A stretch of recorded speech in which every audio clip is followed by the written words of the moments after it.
there hasn't been really movements against resistance against this on the scale of what we have seen in Nandigram. The reason is because this is a CPIM stronghold, and people are absolutely scared to even raise their voice. And anyone who has protested against anything in this area before has been brutally killed. So there hasn't been any resistance as such, but the people have really been vocal against. If you go and talk to them, if you gain their trust, they will talk about it. So if you go on, we will see that what we were told that this area is infertile, that is the first thing which we found to be a falsehood. We found that the area was a fertile agricultural area, the agriculture was going on, and everyone was saying that if the government invests in irrigation, then this can easily be three-cropped, that is multi-crop land. I mean, that is my experience traveling all over West Bengal. I see that any land, if it is irrigated, it can be multi-cropped and can provide sustenance to a large number of people. But that exactly is what is neglected. No irrigation is provided over here, and instead the land is handed over to these companies. So this is the last harvest from this land in 2008. This was the paddy which was being gathered. Since then, this land, they haven't been able to farm on this because the Jindal they have constructed a 38-kilometer long wall surrounding this entire area. So, but because the international steel prices have been low, they haven't done anything on the construction of starting the factory. So from 2008, for the past 2 years, these people in this area haven't had any land to farm on, they haven't done any jobs, and people are now committing suicide out of hunger in this area. So if you just go on, so there are lots of people who have been involved in agriculture over here. There were these landholders who were pattadas. There are the sharecroppers who have been farming on this land for the past 30 years or so. But because they weren't landowners, they didn't get any compensation. And leave alone the agricultural laborers. They are nowhere in the picture. And there are all these people who load the paddy, who are all already, there are around like 30,000 people who are involved in whose livelihood is sustained by this land, but this was just taken away like this. And there are all other forms in which this land is used. For example, this was an area which is used for livestock like cattle farming, and mostly by older people in the villages, like old widows. They have a few goats or a few cows because they are not able to farm, and they are sustained, their livelihood is sustained by grazing those cattle. So all cattle grazing has stopped. When I was there, people had started distress sale of cattle. There was an old woman, this woman who had bought a cow for 6,000 rupees was forced to sell it for 1,500 rupees because they didn't have fodder to feed the cattle anymore. So an entire livelihood of an entire mass of people was destroyed by this steel works, and they were saying this is supposed to be a model of the area. Interestingly, this area, as I was saying, is an arid area, okay? But what people have done traditionally, they have developed what are these small check dams, which are called barns, in order to harvest rainwater. And this is what irrigates all the land, surrounding land, even the land outside the Jindal project area. Interestingly, there are 7 such dams, check dams here. All of them have fallen in the project area. And so the water supply to even the surrounding land has been cut off. So agriculture in even the surrounding land is also facing a crisis now, because the only water source in this area has gone into the project area, and they are all afraid because you know that steel is a very water intensive industry. We don't think about it. 1 ton of steel, in order to produce it, there is requirement of 4.5 tons of water, which means 4,500 liters of water. And this water, they would either draw it from this area, or they are saying they will make a canal from the Rupnarayan river and bring that water over here. And Rupnarayan flows to arid area, so there will be water scarcity in that area. So they are basically getting control over the river water also in this area. So this is a situation where the entire livelihood is destroyed. And then there are so many other ways in which people sustain themselves on land. Even like when they do not grow crops over there. For example, this land is very rocky. So there are hundreds of people who just who collect these rock pieces from the land, and then these are sold, basically. So this is like an industry. This sustains again people, and people earn something like 75 to 80 rupees per day just doing this. So all this has been stopped, and people's livelihood has been totally been put in jeopardy over here. So this was the backgrounds, and these people are Adivasi people who have been staying over here for ages, and this was the type of thing which the West Bengal government did over here in the name of development, which you can understand it was touted as a model project. So there is a short video, I guess, after this, these are like short testimonies of the people in Bengali. So I didn't get time to subtitle them, so I'll just translate them as it goes on. So if you can just see it, so just click on it. No, just click on it. It should start. Do an enter.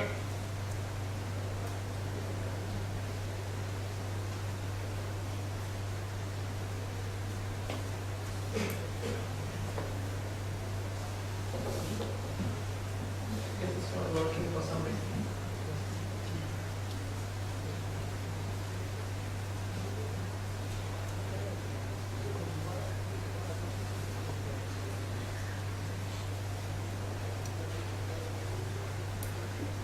So anyway, like if you don't see it, it doesn't matter. I guess you'll just hear people, real people of the area, telling that what they face, what they are facing. And there were people over there who were telling that they really wanted to resist this. But again, because then a movement couldn't be started over there, we talked with the local Tribunal Congress people, but they had also been bought up by the Jindal, so they also couldn't do anything. And the CPIM leaders were really the people who were intermediaries, because they were the people who were actually selling off the land to Jindal. And so the movement didn't take place over there, but there was a lot of resentment against this. And this was the background of this entire thing, which started off this movement in Lalgarh. So although the demands of the Lalgarh movement didn't have this sort of an economic demand of cancellation of an SEZ and all, because they had a very immediate problem of police brutalities, because after the mine blast, the police went into Lalgarh area, which is 60 kilometers away from the place where the mine blast took place, and went berserk actually. They went into villages, they just dragged people out of their homes and just beat them up and tortured them in all possible ways. Means the way this thing started, and that tells us also about the type of the livelihood problems in the village called Chotopelia, where this Chitamani Mungu was attacked and her eye was destroyed. There was a labor contractor who used to come every year from Bardhaman district to get agricultural laborers from there, and he was staying in that village in that night, and the police came and were taking him away, accusing him to be a Maoist. And then the village woman had come out to reason with the police that he wasn't a Maoist, he was someone who used to come there every year to get them as agricultural laborers. And then the police went berserk and started beating up this woman. So this sort of economic life over there, the normal sort of economic life of the Adivasi people have been completely destroyed, and this sort of linkages with the outside world has been is being destroyed in this way. And then you have heard about the various testimonies about what has been going on in the Lalgarh area over the past, since the paramilitary forces entered in June 2009, and that is something which you have already heard about. I would now go on to the other end of this Jangal Mahal area. So this is the Shalboni block, which is adjoining the Lalgarh block. On the other end of the Lalgarh block is the Jhargram area. And the Jhargram area is also facing another sort of corporate aggression, and that is what you'll see after this. Yeah, let's go ahead. So in this area, what is happening are called the sponge iron plants. So the sponge iron plants are a new phenomenon. These are like medium to large scale industries which are set up by small investment. Okay, it takes like 10 to 12 crores of investment, but it is highly profitable because the profit is as high as 60 lakhs per month or so, because it is absolutely unregulated. There are nothing like minimum wages. Highly polluting industries, so no pollution control, etc. And in this area, so in this Jhargram area, this type of sponge iron plants have been set up. And what I'm going to show you are pictures from a report by Nagarik Mancha, which is a civil rights and labor rights organization active in West Bengal, who had gone and done a fact finding in this area. So this area, which covers like 50 to 60 villages in Jhargram block, including villages like Patashimul, Lodhashuli, Shalboni, Manikpara, etc.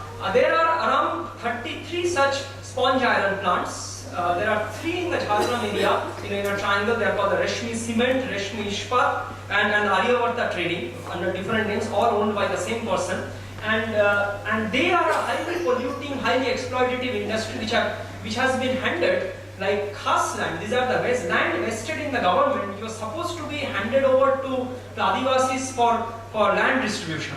So this land has been transferred to these companies, and they have set up this highly polluting industries over there, and you can see how the effluent comes out from the industries and floods the surrounding fields and the water bodies over there. And if you just go ahead, you will see that there's a red effluent, which is like the iron ore slurry, which comes out, and it fills up the entire boundary wall. And so the people actually have made this trench. It is not the company which have made it. The local people have made this trench in order to contain this red slurry over there, which are absolutely causing havoc. If you go into the next slide, you will see that wherever this has escaped into the fields, this is the type of thing which has happened. It has got parched, and it seems that there is a coating of iron oxide on the fields. So these industries are going on unabated, and they have all sorts of public government support, and whoever are protesting against this are being branded as Maoists. And if you go ahead, you will see that this area is actually populated by the Lodha Shawars. These are one of the tribes who had been designated by the British to be the criminal tribes. So they are highly exploited, and here also they are the receiving end of the exploitation, because their fields, their water bodies, their homes are all near. So you can see near their homes, the entire place, all the plants are covered by this black dust which comes out from these factories. So their lives have become a living hell out of this, and they have been protesting. There has been deputation. Nagari Moncho has organized deputations to the government, to the pollution control board. Nothing has happened. Go ahead. And this is the waste dump which they have just built near a school. In the background you can see there is a school. So in front of the school they have created the waste dump, where this waste is gone and dumped, and the iron ore dump is just near the villages. So this is what development means to the Adivasis now. Your houses, your villages become dump yards of our development, of our needs basically. If we go to the next slide, you will see that the mango orchard, this area is famous for this Gajashimul mangoes, and you can see how the mango orchard, how the trees, the condition are basically. The leaves have been carbonized basically.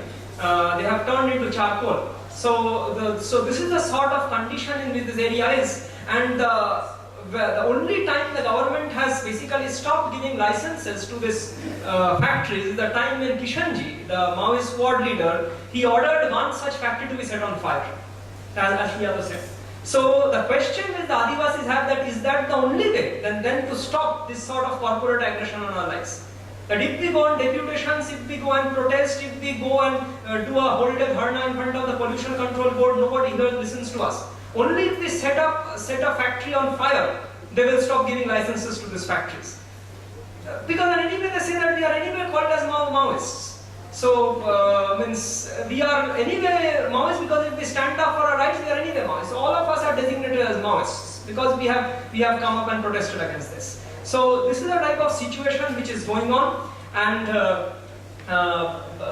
so anyway, so this is again like the forest over there, and the front part was also the forest which has basically been cleared up for this dumping and storing. So these are all forest lands, comes under the Forest Dwellers Rights Act, and people, there are villages all around it who use this forest for forest produce, who have been farming in this area. They are supposed to have now rights over this forest, but this is what the forest is being used up for now.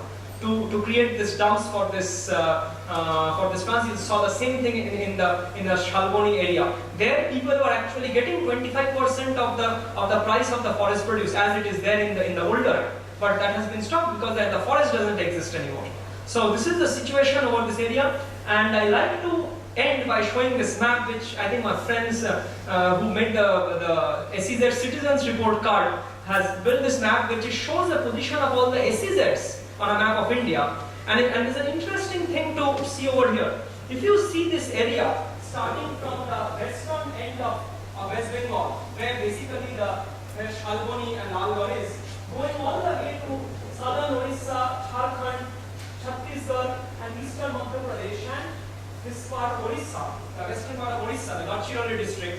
This is the area where you can see there are no SEZs. There are only SEZs near the big cities like Ranchi or Raipur, etc. So this area where there are no SEZs is also the area where there is this Maoist insurgency going on, and also the area where Operation Green Hunt is going on. So is there a connection? Is it a place where no SEZs have been able to be set up because of people's resistance? And is it a place where now Operation Green Hunt has to be done, starting from Lalgarh in West Bengal all the way to Gadchiroly in Maharashtra, so that the land is opened up or cleared up for setting up SEZs and for handing off to the corporates? It is for, I think, all of us to decide about it. Thank you.